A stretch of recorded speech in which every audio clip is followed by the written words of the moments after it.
I've been off the grid for 32 years up in the mountains, and the most passion I have is for skills, for knowledge, chipping arrowheads, buckskins, blacksmithing. I love giving back from all the skills I've known. My name is Ian Anderson, and I'll be sharing how I grew up and how my childhood living traditionally transformed me into the man I am today, and how I provide for my family and I teach my skills to other people so that they can love the environment and be hunters but also conservationists.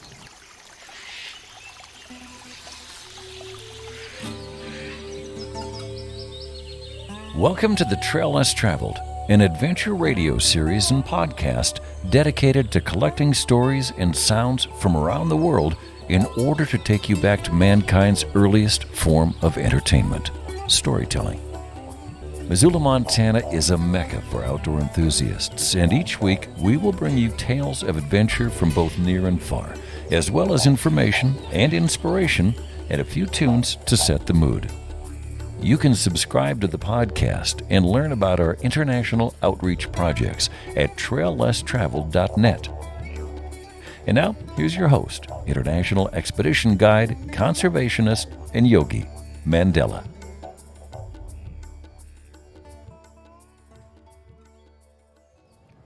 This evening, The Trail Less Traveled is being recorded at the Between the Rivers Traditional Skills Gathering. I'm sitting in the forest, the sun is setting, and we are here with Dana and his son, Ian. Dana Anderson and Ian Anderson. Dana Anderson, some call him Eagle Who Speak or Talking Bird. He's been living primitively for over 3 decades, and he is a master craftsman of Columbia River arrowheads. He's also the Culinary Arts Teacher of the Year, and he's been a Boy Scout leader for over 4 decades. His son Ian is a traditional skills and survival instructor. He hunts bear with rifles and bows. He also specializes in long range and defensive shooting. He has worked as a paramedic and wildland firefighter. His father taught him a lot, and his father's father taught him a lot. I'm sure we're going to get into that. Dana. Yes. Where did you grow up, and how was adventure and traditional skills a part of your childhood and the evolution of who you are today? First off, thank you so much. When I was a child, we had a vast woods and a lake behind us, and eventually it all became surrounded by houses and things. But when I was a little fella, we got to go run through the woods. We got to try to light fires and build shelters and make arrowheads when I was 7 years old. And I don't know if anybody taught me. I just was inspired to just go out and be part of nature. Growing up, I still had that focus, and I actually felt later on in years I would be maybe a force or a voice for nature and to be able to live in the wilderness. And so that was my dream forever. 30, 40 years later, here I am with a job, with kids and family. So I just felt compelled to go out into the wilderness, find a piece of land that had nothing on it, and have the little ones come out there and bring a chicken with us. And as we're building on the land, let the chicken go and teach the kids how to make a bow and arrow to go harvest their lunch and build the fire and cook our chicken over the fire as they were growing up. Was that right? Yeah, but we only had to work for 4 hours, and then you gave us a 1-hour lunch break, and then we had to come back and work for another 4 hours. And now I know you were having us work actually a real job when we were like 4 and 5 years old. And I only paid them $1 an hour, even when they got to be teenagers, and they said, "Dad, you're so cheap." I go, "Okay, we'll work for somebody else."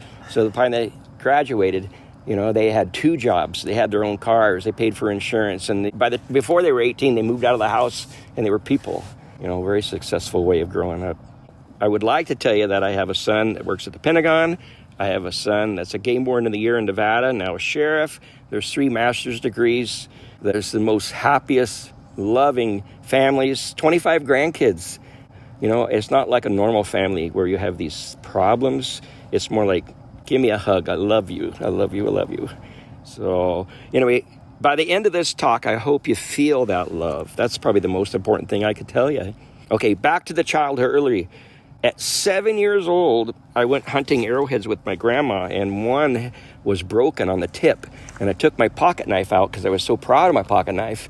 And I put the arrowhead on my knee, and I broke a new point on the front of it. And, I can remember Grandma's face where she was so worried and concerned, but happy at the same time. And I said, "Grandma, look, You don't take an original artifact and start breaking on it with your pocket knife.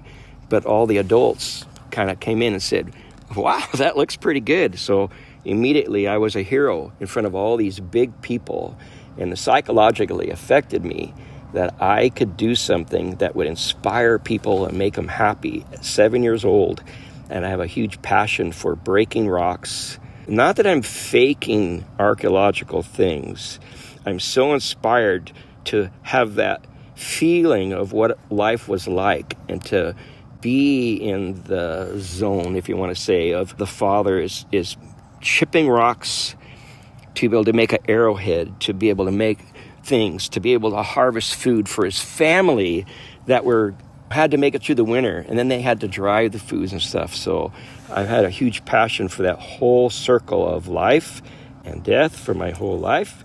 And so when the kids were young, we built us a little homestead in the mountains that was a nothing in a little creek, and now it almost looks like the Garden of Eden with stone bridges and stone arches and stone walkways and ponds, and the salmon come up the stream, and 60 fruit trees, and I have a raspberry garden and a grape garden and a rhubarb garden and lots of gardens and chickens, and I get to walk around in like the summertime and decide what I would love to eat right now and not cook it, just eat of my handiwork. Yeah, it's been a great life. If you could actually sit down and say, this is what I want in life, and within 10 or 15 years actually have it, and now just say, I want to give, I want to teach, I want to love, I want to show people how they can find these wonderful, beautiful things. But it takes time and patience and hard work. Did I say time and patience and hard work? And forgiveness and time and patience, and love. So anyway, I'm so thrilled that you're here. What a beautiful smile you have. And I hope you'll find a lot of the joys that I've found. And I could literally die tomorrow. Happy, happy, happy man, knowing that. I'm going to say my seed has been spread all over the world. I have grandkids all over the world and all over the nation. And they're happy, productive, smart, hardworking, beautiful people that also have this inspiration that I want to give them. And I know that'll be shared. That's the voice of Dana Anderson, who has been living primitively for over 3 decades. He is a master craftsman of Columbia River arrowheads, and his son Ian is sitting next to him. Ian is a traditional skills and survival instructor who hunts bear and specializes in long-range and defensive shooting. Ian, same question for you. All right, so your dad's sitting right next to you. Where did you grow up, and how was adventure a part of your childhood? Thanks. So I grew up in a little tiny town, base of the Lippin National Park. If you went out our back door and you kept walking, you would go about 60 to 70 miles without hitting one house. And if you passed the little store that we had and you drove about 3.5 miles, you wouldn't even see a home until you got to our house. So it was really remote, really nice. And actually, I didn't have a lot of friends, but the friends I had were true friends. So growing up, some of my earliest memories when I was a little tiny baby was going to mountain man rendezvous and dressing up in buckskins and having little bows. And I remember my dad shooting flintlocks and just being around traditional mountain men that were like manly men. They don't really make men like that anymore. And it was just awe-inspiring to see just what it was 200 years ago and just go back in time and see what the traditional life was back there. And that's how I grew up, was going to pretty cool primitive weapons where they were muzzleloaders. I mean, it was... I can remember going on hikes when you were in diapers, and the salal bushes are 4 foot high, and you're saying, Dad, wait, slow down. Yep. And I'm saying, no, keep up. Push him. Yeah. Okay, I'm done. Yeah, so just being out in the woods and just growing up off-grid. And I will say I had a very, I wouldn't say tough childhood. It was a different childhood. It was putting in a day's work. It was weeding the gardens. It was hunting your own food. It was working 10-hour days when you were just a child. It was getting a little time off to go play and then right back to work. And I remember in the gardens, Dad would give me 25 cents for every bucket of rocks, 5-gallon buckets that I would fill up. I remember taking like grass and put it in the bottom to make the bucket fuller at the bottom. I didn't know that. So you'd only fill up half a bucket, and the bucket on the bottom was all grass and stuff. And all right, you got 25 cents, and then we go get some more rocks. And that was my early childhood, was just living on the land and eating food that Mother Earth gave us. And it was all part of the plan. Yeah, I look back at it now. I didn't understand at the time, but he was making us our love for work and our love for doing better than just sitting around and say, gimme, gimme, gimme. It was, if you want it, you go get it. And it's tradition in my life now. I'm known as a workaholic. I give more than I almost receive. I like seeing other people behind happy, and their happiness makes me happy. And it's even to the point where I give them something and they don't appreciate it. It still makes me happy because I know I did something good. So that was instilled from a very, very young age. You work hard. If you want something, you go get it. You just didn't given to you, because you don't learn anything when you give somebody something. If you work hard for it, if you give somebody something free, they're not going to treat it as well as if you work your whole life for it, or you work hours and hours and hours. You treat it a lot better. So that's how I grew up. And I remember as a young kid hunting all the time and fishing. And my dad always told us, when you're 13, you're going to go live in the woods for like 2 days and 3 nights. And I did that. When I was 13, my dad... That was initiation. Yeah, to be a that man. was to be a man. When you're 13 years old, he sent us out in the woods by ourselves. Then the girls had to do it too. Yeah, it wasn't just for the boys, it was for the girls too. So at 13, nowadays, kids don't even know how to go fishing sometimes at 13 years old. And so I was out living in the woods, and I made a little shelter out there, a debris hut, and I crawled under it, and I lived in that. And then we were given some fishing equipment, and we didn't take a sleeping bag. We had to toughen it out. It was during the summer, so it wasn't too cold, but that's what we were like, okay, this is your initiation. And we did scout hikes. I was in scouting my whole entire life. Man. And so we grew up in the Scouts. Scouting, for me, it was like normal life. Yeah. Like, it wasn't like something we go out camping on the weekend. No, it was kind of like a party away from home. Yeah, it was getting together with friends and doing the exact same thing that I did at home. It's so cool to look back on my childhood and be able to say, yeah, I did that. That was normal life. We grew up without power. We hand dug our own well. Mm-hmm. I still remember you cementing the hole in the ground and us digging down into the earth with a 5-gallon bucket and a string and hauling it up and then dumping the dirt out and then going back down. 3 of them too, 16 feet deep, hand dug. Yeah, hand dug our own well, and then growing our own gardens and going and getting manure and putting it in the garden, and the carrots you would eat. I remember as a young kid eating the carrots, and like you would get a store-bought carrot from school, and you'd bite into it and it'd be so bland, and like you'd go home and you just dig carrots out of the garden. You wouldn't even wash them off. They had sugar on them. Yeah, you just wipe them off on your shoulder and go to eating the carrot. It was just amazing to look back, and I do that with my kids now. When they come and visit me during the summers, we just go camping and hiking and hunting. And I mean, my kids are into hunting now. And I'm trying to pass on the traditional way of living with my kids. It's amazing to see their transformation when they get out of the cities and get away from social media, and they get away from the TVs, and they get out in nature. It takes about a day or two of, oh, we're out here. But after that, they enjoy being out there. They run around, they play in the woods. It changes their whole attitude, and it changes their whole perspective of where I live. Like, I live in the woods. A couple years ago, I actually spent, when I was home for like 5 months, I think I spent 12 days at home in my bed. Other than that, I was out in my bivy sack out in the woods, just living in the woods and enjoying it, and just the peacefulness and the quiet. And it's how I remember my childhood. It was an interesting way to grow up, but it was what we did for thousands and thousands and thousands of years. We didn't also stay inside. We didn't have TV growing up. We didn't have a TV, so the only time you ever came in to the house was when it got dark. And sometimes we didn't even come in after that. We were outside playing in the dark.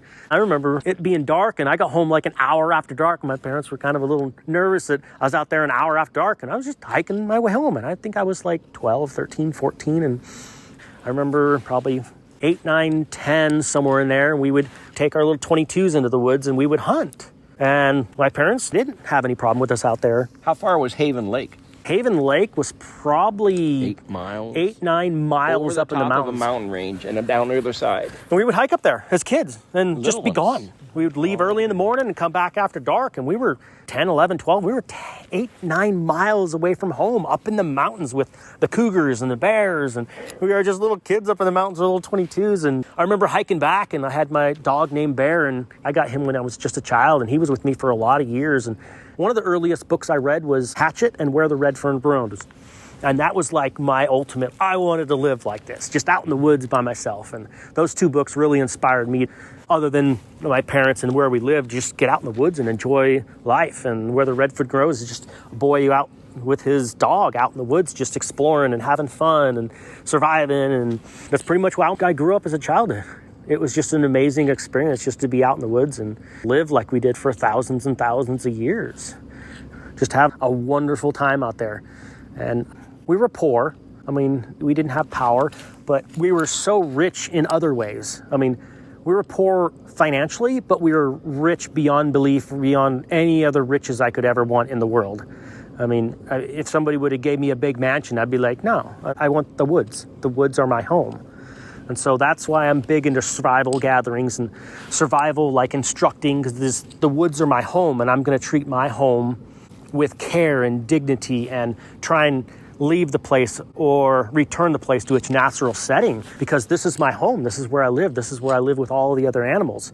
And the other animals, they cohabitate in this environment, and you need to cohabitate with this environment because it's a balance. You have to balance everything out. And to balance it out, you have to live with nature. You have to be out there with nature. You have to experience nature. You have to be in its whole entity and entirety and just love nature and go out there and sit. When you first sit down in the woods, for about 15 minutes, it's silent. But after about 15 minutes, the animals start to stir and the deer start to move around. They don't see you as a predator. They accept you, and the birds will come down and be next to you. And if you know how to play a flute, if you play a flute out there, the birds will actually come, and they'll actually come above you and like watch you, and the deer will perk the ears up and kind of come towards you as inquisitive. And they like the flute because I think they've been hearing it for thousands of years, and it's ingrained in them. So if you can get out there and experience nature just as nature, you'll love nature, and it'll be your home away from home. It's just an amazing, amazing experience. Now, this is a radio show. You can't see these guys, but they are sitting on my yoga mat in the forest. We are being devoured by mosquitoes, but it's all right. The mosquitoes are easier to deal with when there's good stories being told. Dana, I would love to talk to you about Columbia River arrowheads. Absolutely. and as the sun is setting down, we have that beautiful glow. And, it brings back a lot of my childhood. But what I really want people to know is that when you're walking down the street, it wasn't always a street. And when you go into that store, there wasn't always a store. How did people do it? We have not got a clue. Yes, we do. It was a lot of hard work and a lot of patience and stuff. But they had rocks, and they had sticks, and they had trees, they had bones. They were hungry. So, how do you take all these rocks and sticks and make a life out of it and build your homes and your medicines and stuff? So many years ago, ancient man picked up a rock and broke it. It had a sharp edge, and they utilized that. It was easier than their hand. And then they broke it a certain way, and they got a double edge, and then they hafted it to a stick. And so all these things have gone through my mind over and over and over and over again, to the point of what could be the highest level of breaking rocks to make tools. So in my own life, sometimes I make tools to make what I want in almost every application. So there was a movie out, Backdraft, and I love that because there was a pyromaniac that talked about fire and how it lived and breathed. And I can get so far into making a chip on a rock to make an arrowhead that I can understand what it wants, and I can feel how the waves of the rock, when I put pressures to it, how the chip wants to become and follow through. And that's really deep for most people to understand, but the knowledges from years ago that we've lost, on how to brain tan and how to do all these wonderful things, that they were knowledge that people had for years, and they were common knowledge. And we've lost most of it, sorry to say. So now we're at a skills gathering, and I'm teaching young folks and old folks how to make arrowheads. And that's the point of the arrowhead. That's to get your meat. So what we do is we break rocks, But it's the teaching and the smiles and the whole moments. Look what I did. Look what I make. That gives me the most joy. So we're Between the Rivers Gathering is a beautiful thing. We're over here up above Spokane, Washington, and there's blacksmiths. Yep. There's buckskins. There's weavers. There's nappers, arrowheads. Fire makers. People making fire. What do you see, Ian? I'm here at the gathering. I'm a traditional survival instructor, and I teach net weaving and splicing. So with my nets, I teach people that nets were around, that we found for now about 12,000 years ago was the first net that they actually have found. But really, nets have been probably around for a lot longer than that. So in a survival situation, sometimes putting a net in the water to catch fish, it fishes for you all the time. So I teach that. And sometimes I teach fire making, how to friction fire make. And you can just take a spindle and a board and you do a bow drill or a hand drill and you can make fire out of it. And if you're pretty good, you can get a fire going in 30 seconds, you can get a coal. And it's almost I've actually raced a few people and I said, you take a match and I'll take my 2 pieces of wood and we'll see who gets a fire going first. And usually I'll actually beat them to get a full fire going. And it's pretty cool when you can teach these people and the energy of the board and what kind of trees, because to build a spindle and a fireboard, you have to know the trees and what kind of tree it is. So you have to go into botany and knowing what kind of trees and what kind of plants and where to find them and how to keep them dry and what time of the season you can harvest them. So that's one of the things I teach at the gatherings is fireboards and spindles and net making and weaving and making traditional nets, which you can make hammocks, you can make bags, you can make carriers, you can make gill nets and dip nets. And there's a lot of history in getting food that way because there's always fish around. I mean, you might not be there when the herds are there or animals are really scarce, but there's pretty much always fish because you can't really fish out a stream because you have salmon coming up and then just the smolt's coming back out. So there's always a way to get fish out of a river. Another thing I teach is long range shooting. I'm a big long range guy. I shoot a lot of long range and defensive shooting. Defensive, like you're being approached by somebody. If you can't get out of the situation and your firearm's your last resort, you can use your firearm to stop somebody. And it's getting more common nowadays. So I teach a lot of women, and I just went to a church men's retreat where we have some people that are from the Ukraine and they just got out of the war effort and their only introduction to the firearms was through the war and they got out. And so we went on a men's retreat and we went out and I brought some small caliber handguns with us. And by the time we were done, they'd all gone through and shot them and they had a better understanding of firearms as for defensive and not for war type efforts. And it was really cool just to see them shoot and try to understand and just get proficient with them. Some of them hadn't even shot guns. By the end of the 2-hour instruction of shooting, they were actually hitting targets upwards of 30 yards away with handguns. And it was super cool to see them progress. And they said it was one of the best times they've had in the last 2 to 3 years. And they were just excited about it. And before that, they were kind of scared of firearms. So it changed their whole perspective on firearms, and they saw them as an implement of protecting their family and providing for their family rather than just an implement of war. And so it was super cool about that. One of the coolest things I think we got going for us here at the gatherings too is the people themselves, the people with the skills, the people with the knowledge and the passion for what they have. A lot of instructors like myself, I might spend 300 or 400 hours getting here. And while I'm here, support other people. Yep. And probably get, I'm going to say maybe 300 to 400 most wonderful hugs a day. That's the kind of people we have here. They're just giving, caring, beautiful people.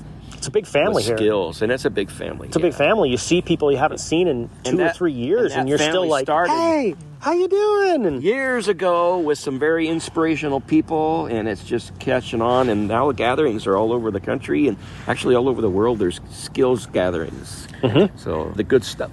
If you've just tuned in, we're at Between the Rivers, traditional skills gathering. This is the trail less traveled. I'm sitting here with Dana, his son Ian, and we also have Rabbit Stick. And we also have Winter Count.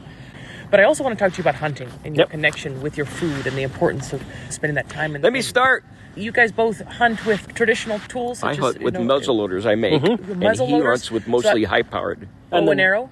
Traditional. I took a turkey near here last year with a traditional bow. Gosh, You just said muzzleloader. So someone listening who doesn't know what a muzzleloader is. Well, the muzzle of the gun is what you point, and then the bullet comes out. But if everything goes down the barrel, like gunpowder first, and then a patch, and then a ball, and then you pack it in, it's like you load the bullet into the gun, and then you have an access for fire on the outside, whether it's a flintlock that causes a spark or a cap.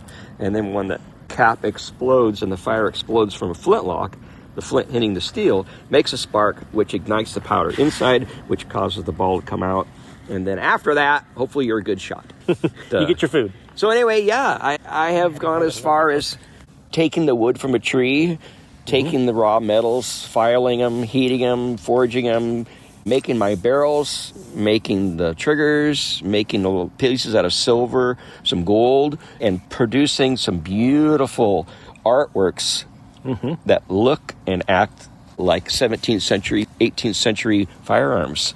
And then shooting the animal, and then skinning it with a rock, possibly making my own gunpowder, making my own bullets, taking the rocks, skinning the animal, making the clothes I'm wearing, and, brains, and taking the material, and, okay, I'm going to cut here because that's how big my arm is, and that's where I want it. I'm my pattern. And It's a full circle on the animal.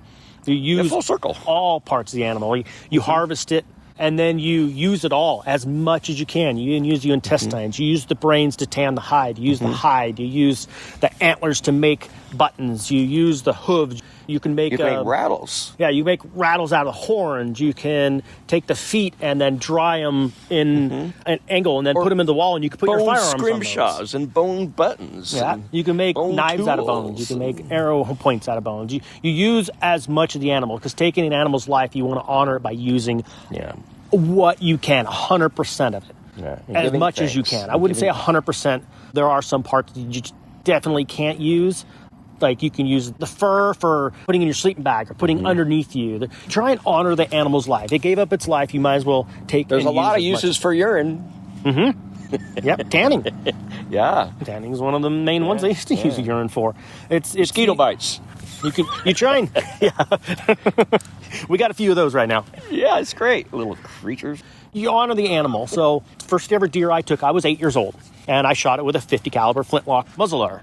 And me and the deer were standing up, and then when the gun went boom, we both hit the floor, the ground. I went one way, and the deer went the other way. And I was the one that got back up.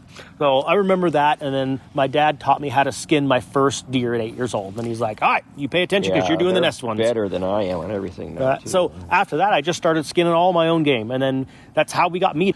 I don't think growing up we ever bought any store-bought meat. We were eating fish, we were eating wild game, and I'm 43, and I'm pretty healthy. And I tell people it's because I ate healthy. I ate wild game. I'll be 90 in 23 years, and I'll take anybody on. I might not win, but I'll take you on.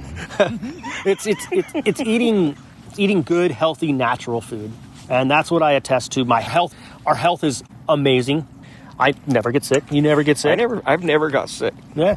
It's what you put into your body. You're what you put into your body. And so hunting with conservation in mind. I would say most hunters are conservationists because we want to keep hunting. Oh, yeah. And so if we provide spaces for them, if we are conservationists and the true form of hunting and harvesting, and I say harvesting instead of killing, because a lot of people say they went out and killed an animal. When you kill a field, what you do is you sterilize it for planting something else. But when you say you harvest a field, you use the field. So when I say I harvest an animal, it's a better term. It's a respecting the animal term. So when I say I harvested this animal, I've harvested this. And we have to manage ourselves and manage the land. And I've even turned this third generation. My kids also hunt. And both my children grew up hunting, and they both passed hunter's education at 10. And they took bears at 10 years old. I mean, my son's first bear was 547 yards, and he shot it from one mountain range to another, and he was 10 years old, and he climbed behind my competition rifle and shot a bear at 547 yards, and the gun was way taller than he was, and he was a champ. He shot at 547 yards, made a perfect shot, and my daughter the same thing. When she was 10 years old, she got her first bear. And when we got to the bear, the kids knelt down and they were admiring what they had just done. And I remember specifically my daughter saying, "Thank you, bear." And she leaned down and she gave the bear a kiss. And I didn't even have to tell her to do that. And it was the respect that we give our children. And she is a person that she finds a hurt animal and she will try everything she can to nurse it back to health. But she understands that animals must live their cycle and live their full life and then give us meat so that we can survive. Blessings. And that's how we go full circle. I mean, you're born, you live a good, productive life, and you die. And it's called the circle of life because it goes over and over. Animals have to do that too.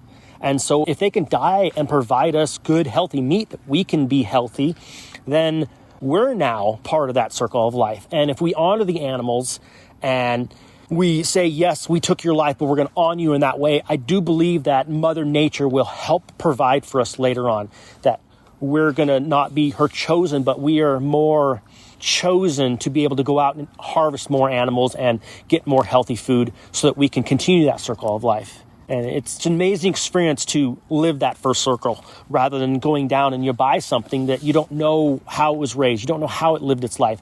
And so if it lives its life in the wild and it lives its full life and then it gives its life to us so that we may live, that's what the circle of life is. Something I heard years ago from the Jiffy Lube company is we don't want to change the world. We just want to change your oil. And Wild Mountain Man Dan here says, I don't want to change your oil. I want to change the whole world for the better. I want to talk to Dana now about vision quests and some of the names that he's collected over the years through those quests. So your parents gave you a name, and throughout history you are known by a name. I believe I know some things about that if you're called a name, that can affect your whole life. Whether you're called a name in high school or grade school, a negative name, or whether that name has blessed you, or your name of your father and his family for generations has blessed you for the family name. A name is so important. And your name could change over the years. Your last name could change. Or maybe a Native American for a specific ritual or rite or event, your name can change. But in my own time, my name has been Dana Christian Anderson. And some people say, is that Dana or Dana? And it never has seemed to bother me because deep down inside, I know myself and who I am. So who am I? What does my name mean? What does my name mean to me? So growing up, in my earlier years, 18, 19, 20, I became Dangerous Dan the Mountain Man at Northwest Trek, Washington, and I would put on mountain men demonstrations, a young fellow, and people would come by and watch the mountain men throw tomahawks and hatchets and talk about all the mountain men stuff. But I was a youngster, and as time went on, people called me Dangerous Dan, and then I was having little ones and little kids, and I contemplated on that. Do I want to be known the rest of my life as a danger? I think I'm kind of wild, but I don't know if I'm dangerous. So when you get close to nature and you're in a very peaceful spot and you're coming down from being just your regular high of being talk, sometimes take the moment to contemplate life and to listen for a couple days and listen very well. Maybe after 2 or 3 days, this could be called a vision quest of maybe not starving, but fasting. There's a big difference between starving. Fasting is for a reason or a purpose, to see better, feel the spirit better. So if you do these things, it could be called a vision quest, by different names maybe. But if you do this for quite a time in a place that you've picked out, it could be boring. Or maybe there's a different way to look at it. Maybe there's a way of saying, I'm ready to receive inspiration. I'm ready to receive maybe a new name. Like, I'm not dangerous. What am I? So after 3 days of this, patiently sitting, a bald eagle flew over. Beautiful thing. And as I look at that event, that's the only thing I can remember. A bald eagle flew over, and I heard I heard it speaking. And I contemplated on that. That was it. And then it was like, was that my message? And later on, I felt, yes, that was your message. You better take it. That's you. That was eagle who speak, the most proud bird, the wise bird, the one with patience, the one with long suffering. That's you. not only you're also a talking bird, and sometimes you just can't shut up. You just want to give and give and give, and joy and happiness and love. And so Eagle Who Speak and Talking Bird at that point in my life was my name. And I did that for many years. And so it's kind of a circle with the two names. It reflects me, highs and lows. And then I started into the internet. The internet for a lot of reasons and communication and stuff. And at that point, I started into internet. A name that I felt good about was Wild Mountain Man Dan. Go ahead, look it up. Wild Mountain Man Dan. So that kind of covers me now, too, with sometimes I'm Eagle Who Speak and sometimes Talking Bird. But I have a lot of fun with it. I have a lot of joy with it. I'm very happy with me, my names of father, grandfather, chef, husband, friend, lover, dad. All wonderful names, but it's been a great life. What about you, Ian? My given name is Ian Anderson. It's spelled E-A-N. It's a different spelling. I've only met, I think, one other person that ever had the spelling of I E-A-N. had a hard time spelling when I was a kid, so I didn't want to confuse it. So I said it's E. So when I was back in scouting, they gave me a name. The road runner that runs around on the road is really fast and kind of always all over the place. They gave me the name of Ridge Runner because I was never on the road. I was up in the mountains. So I went by Ridge Runner for a lot of years. It ran for me for a long time until I got in my 20s and mid-20s. I had kids. And then after that, I started getting into the passion of bear hunting. And so I changed my name, Bear Ian Anderson. Bears are one passion of mine. I love bear hunting. It's very in-depth. That you're hunting an animal that can technically in turn hunt you. It's not like hunting elk and hunting deer. They try to get away from you. Not really a bear. Yes, they are scared of you. I mean, I've hunted a lot of bears. I've taken probably 30 plus myself. And I've been on a lot of hunts with people. I've assisted people. I love taking out women. I love taking out children because whatever they get, they'll be happy with. And so bears were a passion of mine. I loved bear hunting because you can take 2 a year. You can harvest 2 a year in Washington State, and you could hunt them. It's a very long, long season. And their meat is actually amazing up here because I don't hunt them until they start eating on the berries. And their fat is amazing to cook with. It's amazing to use as a hand topical cream. It's amazing to put into lots and lots of many things. It makes great pastries and cooking stuff. I mean, I've heard it's the best thing. And so we use it for cooking. The bears I get, I want to save as much fat as possible. So Bear Ian Anderson is what the name I go by. Bear Ian is what a lot of people call me. And so bear hunting has been a passion of mine. And we have lots of bears in Washington State. The area that we're in here and the one over in the one unit above us has more bears harvested in these 3 units than the rest of the Washington State combined. So there's a lot of bears over here. And there's color phase and really cool bears. I've harvested quite a few bears, and I've given some bear hides. I gave one to my good friend, and she actually uses it as a medicinal bear rug. And so she treats people on the bear now. And bear hunting is a huge passion of mine. I love bear hunting. Bears are a lot like humans in their dexterity, and they're kind of like us. They're really predators, and they eat plants, and they eat ants, and they eat grubs, and they eat anything and survive almost anywhere. And I love the protein and the fat contents is really good because they actually live wintertime on their fat, on their body weight, and whatever they can put away during the summertime and the fall, they survive off. So their meat and their fat is really, really good for you. And that's why my passion is bear hunting. And so at the end of the year, after 2 or 3 years, if I had any deer and elk left over, instead of just throwing the meat away, because it's all freezer burnt and stuff like that, you take the bear and you put with it, and then you make sausage and pepperoni. And you use that hunting. You're taking old meat that may not be palatable, per se. I mean, you can still eat it. But then you make it into something that's just amazing for hunting. So that's why I'm a big bear hunter.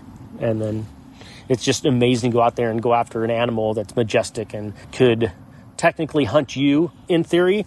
And so you match your wits against them. And it's really amazing. It's a real amazing animal. If you've just tuned in, that is the voice of Ian Anderson. His father, Dana, is sitting right next to him.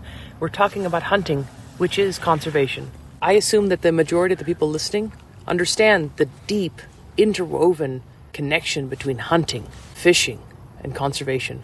And if you don't understand that connection, I encourage you to talk to a hunter, and you'll find that many of them, including Ian here, loves with all his heart bear. Mm-hmm. And he also has chosen to connect with bear in that way. And it's sacred. We could do a whole radio series about that connection. Yeah, if you love nature and you love hunting, you will give back in any way you can so you can keep that tradition going. There was a hermit neighbor we had when the kids were young, and I went down to his house one time and he was crying, and he was doing CPR on one of his goat babies that was born stillbirth. He lived off the goats. He drank the milk, he ate the meat, he ate the eggs from the chickens. But the neat thing is that he was crying over one of his animals, and yet maybe in another day or two he was also slaughtering one of his animals for meat. It was just a neat perspective on life, how a human could be of all those different emotions and love his animals and take care of his animals, and the animals would feed him of their essence and their meat and their milk. It was a beautiful life for him. And there's many, many people out there who don't really know where their food comes from. And I think that it's significant to just make sure that the littles out there, they know where food actually comes from. Well, I just wanted to ask you guys to each share 3 bits of advice with whoever's listening out there. I think I talked about it earlier. Hard work, patience, and understanding and forgiveness. If that's 4 things, that's okay. But they'll take you on a wonderful journey and they'll do you good. So thank you for having us here. Yeah, I guess my word of advice is something that I was taught. You know how the saying is, do unto others, you want them to do unto you? Somebody told me that do unto others because they are you, because we are brothers and sisters. We are humans. We love each other and we care for each other. And do unto others because they are you. They are you because if you go back in lineage, they're your brothers and sisters too. They're your family. So treating people the way you want to be treated, not necessarily. Treat people because they are you, because you love them. They are your family. And it's an amazing way to relook at that. And if you sit down and just talk to somebody and you break bread with them and you drink some sort of medicinal drink, or you drink a flower drink, or you drink a nettle drink or a tea, you can sit down and you'll find that you have lots in common. So do unto others as if because they are you. Hey, high five, Ian. Cool. Love you, man. I want to say thank you both for your time and energy joining me here this evening on The Trail Less Traveled. Thank you. Thank you. You're quite a professional. Awesome. I'm glad you're doing what you're doing.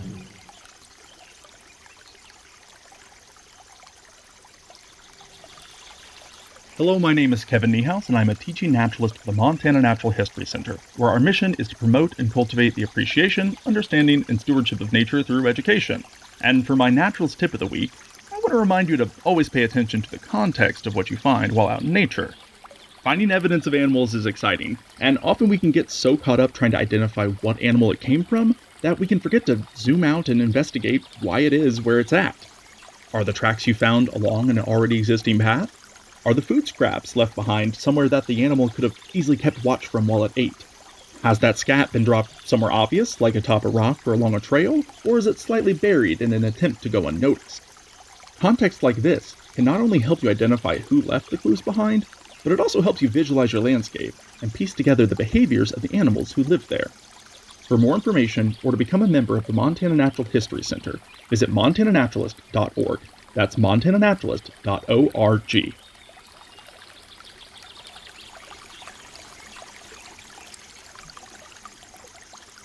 That's it for this week's adventure, my friends in Missoula and around the world. But until next week, please remember, conservation is not a spectator sport. Living in Missoula is a privilege. With privilege comes responsibility. Please get educated and engaged. Speak up on behalf of wildlife and wild places. And if you think you're too small to make a difference, well then you've never spent the night with a mosquito.